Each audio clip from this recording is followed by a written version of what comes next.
See you then. On World News Tonight this Monday, the agony of Bill Clinton. Does he have the authority to revive a peace agreement in the Middle East? Does he have the ability to survive? The impeachment watch, a battle for every vote. Enormous pressure on members of the House who have yet to declare themselves. And tonight, we'll also take a closer look at the enormous growth in cosmetic surgery. How much the doctor needs to know.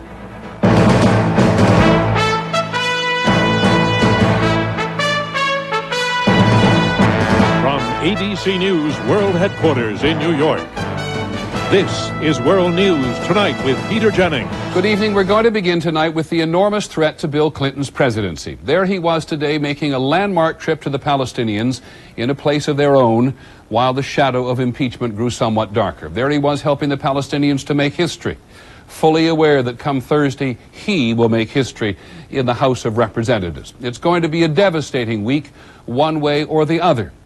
In a minute, our impeachment watch in Washington, but first we go to Sam Donaldson, who was with Mr. Clinton in Gaza. Sitting with Palestinian Chairman Yasser Arafat, President Clinton today seemed to draw the line on sharpening his admissions of wrongdoing as the House impeachment vote looms. Mr. President, you say you haven't committed perjury. Can you say, sir, that you lied, as some people believe else? Sam, I've said what I had to say about that. But the president went on to argue that his impeachment is not in the national interest and almost pleaded with Congress to make a deal to avoid it. I don't believe it's in the interest of the United States and the American people to go through this impeachment process on a trial in the Senate. That's why I have offered to make every effort to make any reasonable compromise with the Congress. In the meantime, Mr. Clinton fulfilled his reason for coming to the Middle East, becoming the first U.S. president to set foot on Palestinian-controlled territory, where they used to burn U.S. flags, but today displayed them proudly.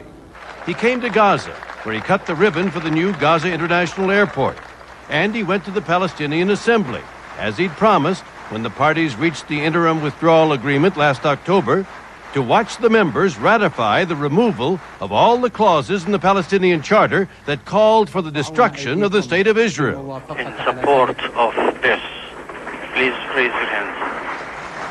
Israeli Prime Minister Netanyahu accepted the raised hands as a valid vote and a positive step. The president put it another way. You did a good thing today in raising your hands. You know why? It has nothing to do with the government in Israel. You will touch the people of Israel. But after Arafat spoke of his hope for an independent Palestinian state with Jerusalem as its capital, something the Israelis say they won't accept, Mr. Clinton raised some Israeli hackles when he said, "It does not hurt Israelis to hear Palestinians peacefully and pridefully asserting their identity as we saw today." The president may have nudged the peace process forward here, but he may have done so at his own expense. He'll have only one full day after getting home late tomorrow night to save himself from impeachment. And there's a sense that Mr. Clinton is steeling for the worst, preparing for a defeat that a few short weeks ago few people thought might occur. Sam Donaldson, ABC News, Jerusalem. This is a very high career game they're playing in Washington. There are careers at stake, and counting heads on Monday for an impeachment vote on Thursday is an agonizing exercise. One example. Today, Republican Chris Shays of Connecticut, who had said he was against impeachment, now says he is not so sure. Is he simply trying to attract attention? It happens. But he asked for and he got a meeting with the president when Mr. Clinton comes back from the Middle East day after tomorrow. Every single vote is important. Here's ABC's John Cochran. This is the time of year when going home to places like Louisville should be fun for members of Congress. Representative Northup's office, may I help you? But it's not fun. Not if you're an undeclared Republican like Ann Northup in a district where Democrats outnumber Republicans 2-1. Even when she tried to talk to school kids, what they wanted to know was, how is she going to vote on impeachment? The one subject she did not want to talk about. And so something has happened, and the question is it grave enough to decide that he can no longer continue as president? Northup has already lived through one political meat grinder over impeachment. In this fall's election, her Democratic opponent hammered her for voting to go forward with the impeachment inquiry. She survived that, but now a lot of people in her district do not want to see the president on trial before the Senate. Let's go on, just like Clinton said. He wants to get on with his life, and I think the rest of the world does too. So, voting against impeachment would be the smart political move for her. Or would it? If she votes against impeachment, she could anger the Republican base and draw opposition in the primary of 2000. In New Jersey, another Republican, Frank Lobiando, knows that dilemma well. A vote against impeachment could anger conservatives in his own party. A vote for impeachment could anger Democrats who helped elect him in liberal areas like the casino town of Atlantic City. In fact, Lobiando's district voted overwhelmingly for Bill Clinton. No matter what you do, you're going to make a lot of people mad in your district, regardless of how you vote. That's right. And you just have to live with it. That's a part of it. What I want to be able to do is to feel that I put my best effort into this. Frankly, to impeach and continue the spectacle that's going on in Washington, I think it's gotten to the point of being outrageous. The question of how Lobiando would vote was already an obsession on talk radio when he hinted a few weeks ago that he might vote against impeachment. So what was the reaction? They went crazy. The phone lines lit up. If Lobiando doesn't vote for impeachment, even on one count perjury, I wouldn't vote for him for a dog catcher because I am really upset with him. I will never vote for him again, even if he changes his mind now, because he's like Clinton. Undeclared Republicans know that politically there is no safe bet. Either way, they may lose. This afternoon, Frank Lobiando announced he will vote for impeachment. John Cochran, ABC News, Atlantic City. Well, Congressman Lobiando's vote was very much one the White House wanted to have. The president's team has been clinging to those polls which show a majority of Americans against impeachment. Today, the ABC News Washington Post poll finds that 61% say Mr. Clinton should not be impeached, 38% who think he should. However, if the House of Representatives does impeach him, 58% now say Mr. Clinton should resign rather than go through a trial in the Senate. So when we come back, imagine the world's most powerful capital with only one thing on its mind. This is World News Tonight with Peter Jennings. Brought to you by Tums. Man, that chili was hot. You got heartburn too? Yeah. Want to try these new Pepcid AC chewables? It says you gotta take it with water. What's the water for? Oh, with Tums you don't need water. Just because new Pepcid is chewable doesn't mean it works like Tums. Tums Calcium knocks out heartburn fast. Pepcid Chewables famotidine has to go through your bloodstream, so it takes 40 minutes just to start controlling acid. Do you want to go back for water? Forget the water. Pass the Tums. When they said the world didn't need another nose strip, we said we'll make one that gives instant relief of nasal congestion symptoms and is ergonomically contoured for a good fit. Introducing Clear Passage Nose Strips. After all, we're the maker of the Afrin brand, and who knows more about the nose? Americans love to travel, from the East Coast to the West Coast, even the Midwest. But we don't like spending a lot of money getting around. During the Chevy Make Your Money Count year-end event, you get the best of both worlds. The Chevy Malibu, the car you knew America could build. It can travel up to 100,000 miles before its first scheduled tune-up. And now it comes with low 0.9% APR financing or big cash back. So if you want to see a lot without spending a lot, get to your Chevy Make Your Money Count year-end event. It's the season for you. And so to Washington, where, as we said, the impeachment watch overshadows everything else. Every night this week, we're going to check in with Cokie Roberts, George Stephanopoulos, and Bill Kristol. Let me start with you, George Stephanopoulos. You said yesterday you thought that the president was going to be able to pull it out. Do you think the same thing today? He's still got a chance, but they think at the White House today is that there's nothing more they can do, though. They don't think the situation is quite hopeless yet, but they feel helpless because the president simply can't say that he lied, which is what the moderate Republicans want to hear. Are you absolutely convinced the president will never this week say he did not lie? I'm pretty sure of that, Peter, because what they're worried about is even if he then says it and picks up a few Republican votes, many more Republicans will say, now that he's admitted to being a perjurer, we must impeach him. Let me go to Bill Kristol. Bill, we've been talking a lot about the undecided. Do we really mean the undeclared, and are a lot of Republicans keeping their heads low to avoid the pressure? I think that's true in part, Peter. I think there are some who are really undecided, and what I've been struck by talking to some of them today is they don't seem terribly concerned about the polls. It's 60-40 against them, but that means in their district it's probably 50-50. They don't think they'll pay that great a price one way or the other, and I think, to be fair to them, they think this is a historic vote, genuinely a vote of conscience. They're not being whipped by the leadership on it, and they really are trying to make up their mind. Why would somebody be undecided at this late date? Well, because there are serious arguments on both sides. On the one hand, We've had them all before, though, for months, though, right? Well, fair enough, Peter, but not everyone is as quick as some of us in making up his mind. And I think, you know, they want to wait, and maybe the president will say something new that would change the balance of opinion in their mind. Maybe it is a way of just procrastinating and putting off a decision. But I think some of them are seriously wrestling with this. And some, Peter, have also say, you know, look, one of them said to me today, the president's lawyers said, read his testimony, and you'll see he didn't lie, said this member to me. He said, so I'm going to sit down and read his testimony. I've never really done that. And he said, I'm going to sit tonight, build a fire, read the testimony. So I do think that there is a seriousness of purpose that is setting in here. Interestingly enough, though, the effect of that has been to weaken the arguments for censure. Because as Republicans read their constitutions, learn more about the whole question of what each body of Congress is supposed to be doing in this process, they're beginning to legitimately feel that it is not the House's place to censure the president. Thank you all. We'll talk to you again tomorrow night. Cokie Roberts, Bill Kristol, and George Stephanopoulos. In a moment, host cities and the Olympic Games. How many others bought their way in?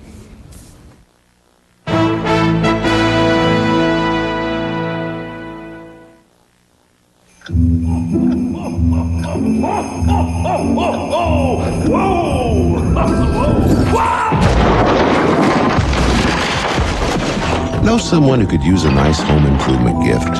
Come to the Home Depot. You'll find everything from convenient gift cards to these 13 and 19-piece rapid load accessory sets from DeWalt. They make great stocking stuffers.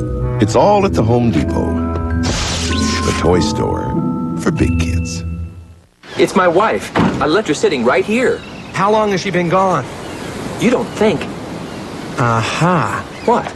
Checked out Red Hot Harry's? No way. Lucinda gets really bad heartburn. Not anymore, she doesn't. What's that? Looks like the remains of an individually wrapped Pepcid AC chewable. Introducing Pepcid AC Chewables, the first chewable to stop heartburn before it starts. Lucinda? Is that you? Start living heartburn-free with new Pepcid AC Chewables. Hi, Pumpkin. It's late. You should be asleep. Mommy said that I could stay up until you got home. What you eating? Cheerios. For dinner? They taste just as good at night. And remember I told you they were good for my cholesterol? Oh, yeah. An important new study shows that 3 cups of Cheerios whole grain oats a day added to a low-fat diet can help push your cholesterol down. You know what else is good for my heart? A hug from you. The one and only Cheerios. Honey, I'm going to Staples to pick up a few gifts. Be back soon. Attention shoppers, looking for the perfect gift? Well, check out aisle 3 for great prices on Sharp mobile organizers. And save on Panasonic phones. No, not you! You, yes! And I, or any husband, would love one of those nice global chairs. I need the leather one! Get a leather chair! For great gift ideas and over 7,000 items at guaranteed low prices at Staples. Yeah, we've got that. On the money tonight, jobs going up in smoke at the nation's second largest tobacco company. RJR Nabisco cutting 3,900 jobs here and in Russia. They expect to sell fewer cigarettes here because of the price increase to pay for the tobacco settlement with the states. And in Russia, thanks to bad economic times, RJR is selling fewer of their premium brands, such as Camel and Winston.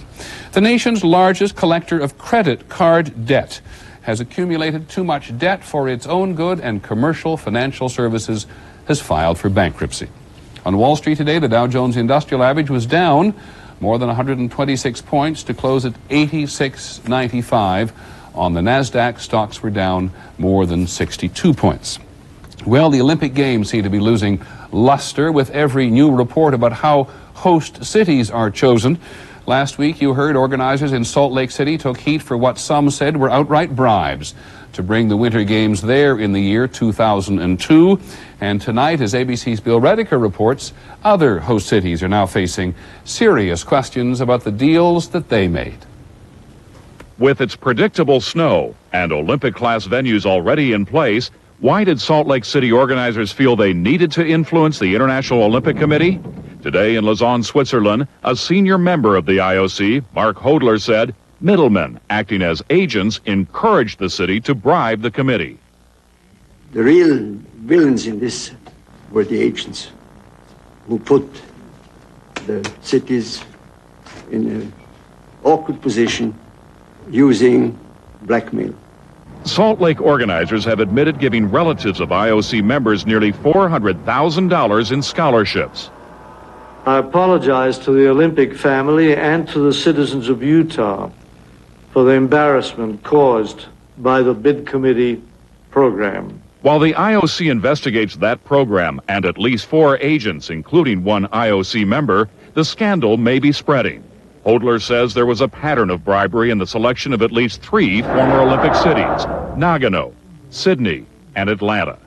Well, I was definitely surprised, shocked. The president of the Atlanta Organizing Committee denies cheating, but says the rules permit generous benefits. The rules of the process allow the perks, allow and govern the kind of the class of airfare, the amount of gifts that can be given.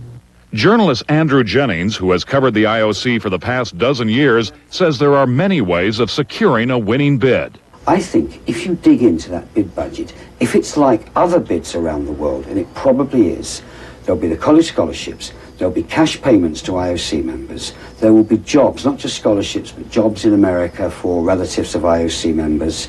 Tomorrow, a Utah Citizens Committee will ask Salt Lake organizers to reopen negotiations with the IOC and demand that the international body pay half of any losses should the games lose money. Bill Redeker, ABC News. When we come back, plastic surgery without the training. We'll take a closer look.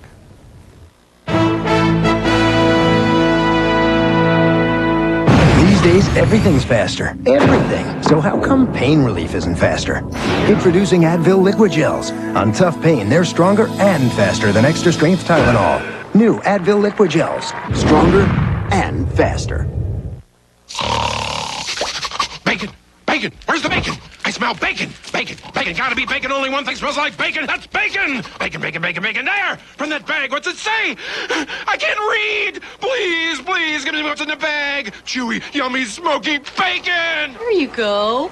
Oh boy, oh boy, oh boy! No, no, no, no, no, no! It's bacon! No, it's Bacon Strips, brand dog snack from Purina. Bacon Strips. Dogs don't know it's not bacon. It's bacon!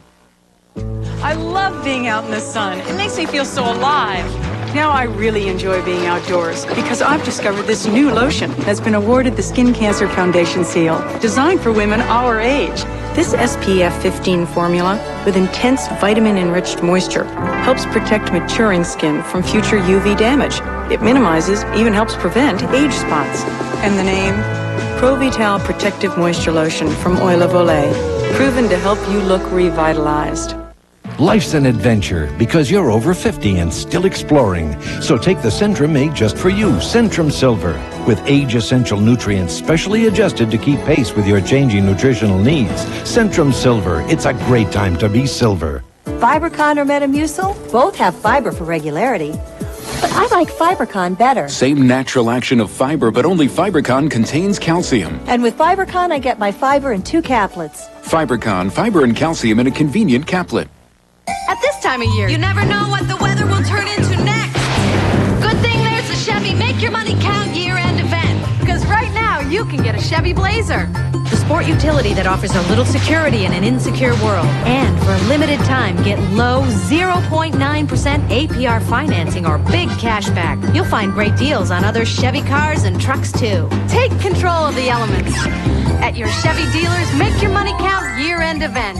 It's the season for you. We're going to take a closer look tonight at the boom in plastic surgery and the risks that go with any boom. There has been an enormous increase in almost every type of cosmetic surgery during the 1990s. Surgical procedures overall are up 69%. Liposuction and breast implants are up more than 200%. So many people who wish to change the way they are and willing to pay for it. There are more doctors who want a piece of the action, and here's why we are taking a closer look. They are not all trained as plastic surgeons. Here's ABC's Judy Muller.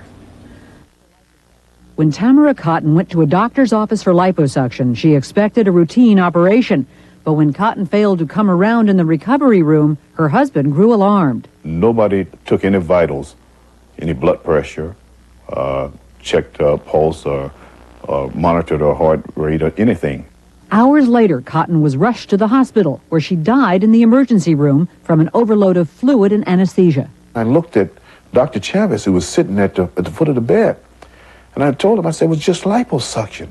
What happened? Cotton's doctor, Patrick Chavez, was not a plastic surgeon, but a gynecologist who had taken weekend courses in the procedure.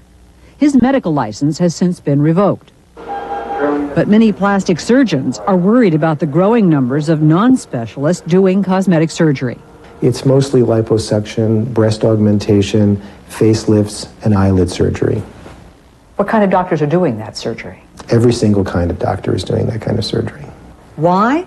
Because managed care is putting the squeeze on doctors' incomes, prompting them to branch out. And legally, there's nothing wrong with that. A medical license gives a doctor the right to practice any kind of medicine, including the lucrative practice of cosmetic surgery.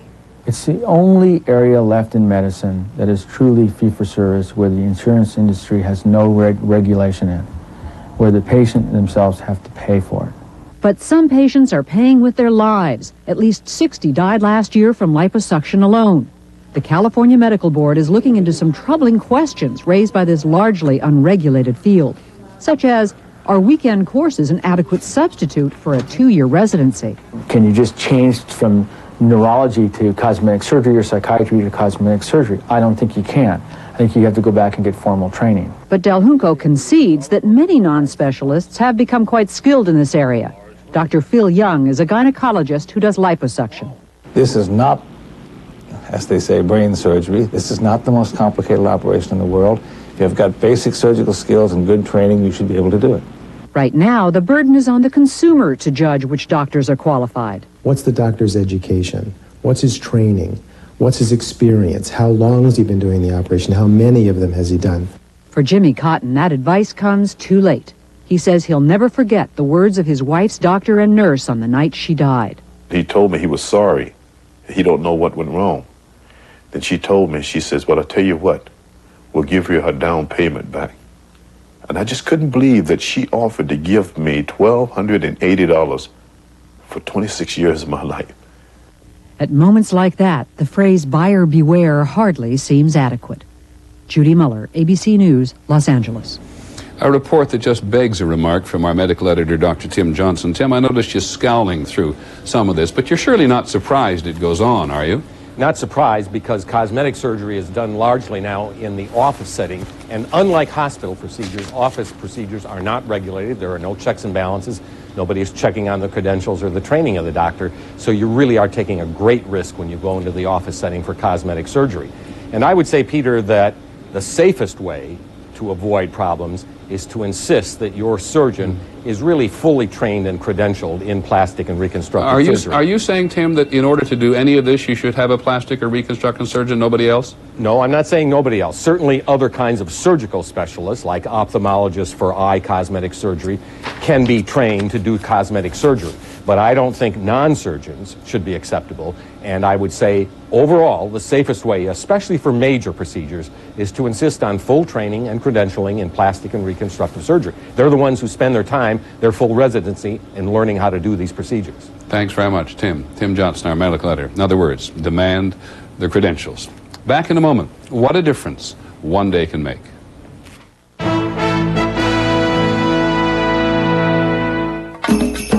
Want to have a party?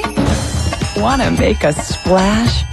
This holiday, head to Red Lobster for party platters that make any holiday party extra special.